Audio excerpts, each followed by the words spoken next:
ورحمۃ اللہ وبرکاتہ۔ الحمد للہ رب العالمین والعاقبۃ للمتقین والصلاۃ والسلام علی سید المرسلین اما بعد فاعوذ باللہ من الشیطان الرجیم بسم اللہ الرحمن الرحیم۔ قل هل يستوي الذين يعلمون والذين لا يعلمون صدق اللہ العلی العظیم وصدق رسولہ النبی الامین المتین الکریم ونحن علی ذلک لمن الشاہدین والشاکرین والحمد للہ رب العالمین۔ پہ علم چو شما باعد گداخت پہ علم چو شما باعد گداخت کہ بعلم نتاوا خدا را شناخت پگھلنا علم کے خاطر مثال شمع زیب ہے پگھلنا علم کے خاطر مثال شمع زیب ہے کہ بغیر اس کے نہیں پہچان سکتے ہم خدا کیا ہے۔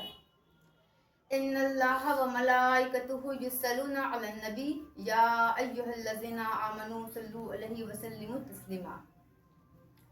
ہزارہ حمد ہے اس قاضی الحاجات کے لیے جو لفظ کن سے ساری کائنات کو پردہ عدم اور منصا شہود پر لایا اور ولاقت کرمنا بنی آدمہ سے جملہ مخلوقات میں انسان کے سر پر اشرف المخلوقات کا تاج رکھا اور قل هل يستوي الذين يعلمون والذين لا يعلمون سے بے علم اور ذی علم کے درمیان امتیاز پیدا کیا۔ درود و سلام کی ڈالی نچھاور ہو اس محسن انسانیت صلی اللہ تعالی علیہ وآلہ وسلم پر جس نے طلب العلمی فریضۃ علی کل مسلم و مسلمہ فرما ہو کر حصول علم دین کو تمام مسلمانوں کی زندگی کے لیے ایک نمونہ قرار دیا۔ تو بے شمار درود ہو اس خورشید رسالت صلی اللہ تعالی علیہ وآلہ وسلم پر جس نے مسلمانوں کو جس نے انسانوں کو جہالت کی تاریکیوں سے نکال کر علم و آگاہی کی روشنی میں لا کر کھڑا کر دیا۔ تو آئیے انہی رسول ہاشمی کی بارگاہ رسالت صلی اللہ تعالی علیہ وآلہ وسلم پر ایک مرتبہ درود السلام کی ہدیہ نچھاور کر لیا جائے۔ تو پڑھ لیجیے بآواز بلند اللہ صلی اللہ علیہ وسلم۔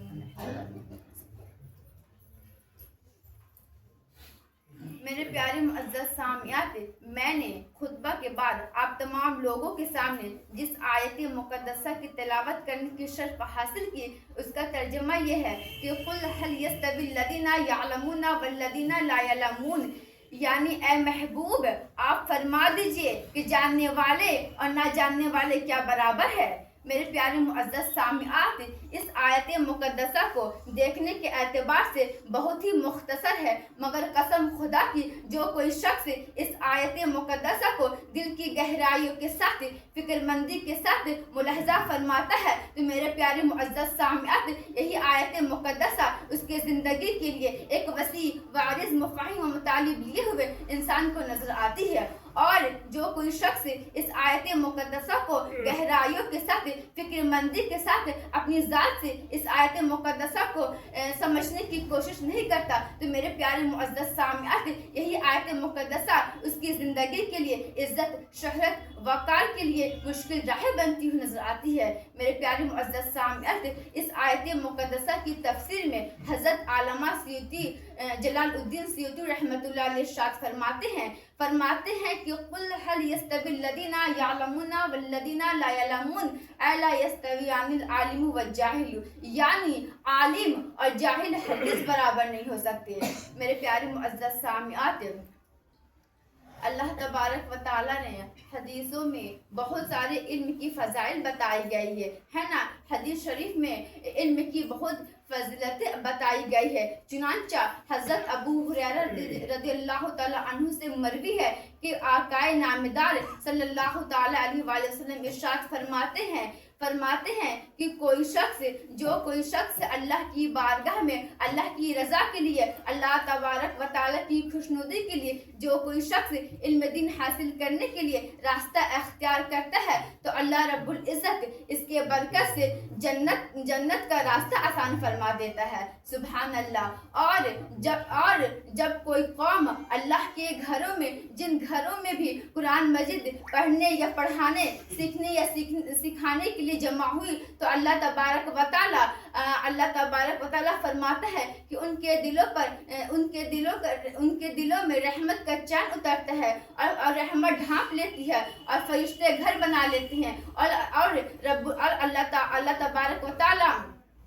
اس جماعت میں اس کو یاد کرتا ہے جو اللہ کے پاس موجود ہے۔ مطلب یہ ہوئی کہ جو شخص دینی فتویٰ حاصل کرنے کے لیے کسی عالم کے گھر جاتا ہے یا پھر سفر کر کے جاتا ہے تو اللہ تبارک و تعالیٰ ان کی برکت سے دنیا میں جنت کا کام آسان فرما دے گا اور پور صراط پر بھی آسانی فرمائے گا اور مرتے وقت ایمان نصیب عطا فرمائے گا۔ سبحان اللہ، سوچئے علم دین حاصل کرنے میں کتنا ثواب ہے۔ علم دین حاصل کرنے کے لیے صرف سفر کرنے میں اتنا ثواب ہے تو سوچئے جب کوئی شخص صاحب علم ہو جاتا ہے، علم دین حاصل کر لیتا ہے، طالب علم جب علم دین حاصل کر رہا ہوتا ہے تو اس میں کتنا ثواب ملتا ہے نا۔ تو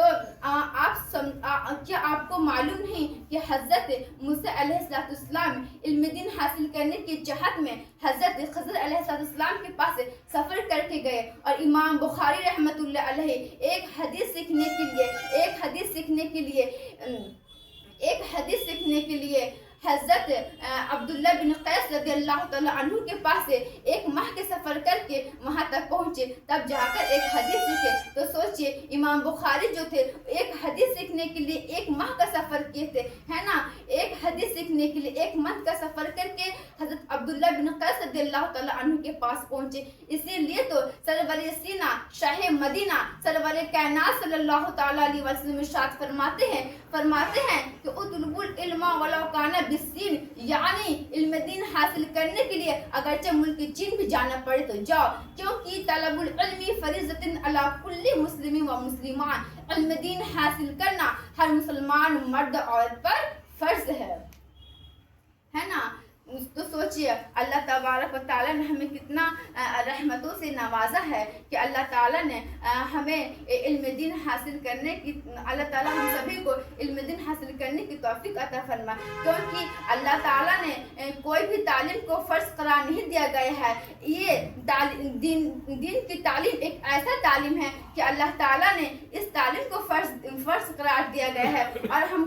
ہم سبھی کو اس فرض کو ادا کرنا ہے۔ اگر ہم اسے ادا نہیں کریں گے تو کل قیامت کے دن پکڑے جائیں گے، کیونکہ یہ تعلیم حاصل کرنا فرض ہے نا۔ اور